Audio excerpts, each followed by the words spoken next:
ఇచ్చే బర్రెలు ఉన్నది. నువ్వు 5 లీటర్సే చూసినావు, నీ దగ్గర వచ్చింది, నువ్వు చెత్త తీసుకొచ్చినావు, స్క్రాప్ తీసుకొచ్చినావు, అది 5 లీటర్ కూడా ఇయ్యడానికి చచ్చిపోతాయి ఆ బర్రెలు. ఎంత తినిపించిన తర్వాత 5 లీటర్ దాని కింద వస్తాయి. ఆ బర్రెలు అమ్మి నువ్వు పెద్ద పని చేసుకుంటున్నావు అని అనుకుంటే అది వేస్ట్. రైతుల సైడ్ లేదు, నువ్వు నీ ట్రేడింగ్ సైడే ఉన్నావు. ఎందుకంటే 70-80% రైతులకు తక్కువలో బర్రెలు కావాలి. ఆ తక్కువలో ఇయ్యడానికి నువ్వు కాన్సెప్ట్ లో నిలబడే ఉన్నావు, ఆ తక్కువలో నువ్వు అమ్ముతున్నావు, ఆ తక్కువలో ఆ రైతు తీసుకోపోతున్నావు.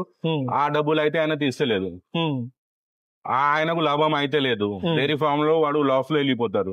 సో మిల్కింగ్ మంచిగా ఉంటేనే వాళ్ళకు వచ్చేది మంచిదే డబ్బులు. ఇంత చెప్పే మజార్ భాయ్, మరి రైతులకు ఎందుకు ఇంత రేట్లు చెప్తున్నారు అంటున్నారు? ఉంటాయి కాదు, బ్రీడ్ ఉంటే ఎందుకు లేదు? ఈ షర్ట్ నువ్వు కొన్నావు అనుకో, ఫుట్పాత్ లో కూడా దొరుకుతాయి, 50 రూపాయలు 100 రూపాయలు దొరుకుతాయి. నువ్వు ఇంటికి తీసుకుపోయినా ఒకసారి ఇంకంటే పర్ర ఇరిగిపోయింది, ఇక్కడ నుంచి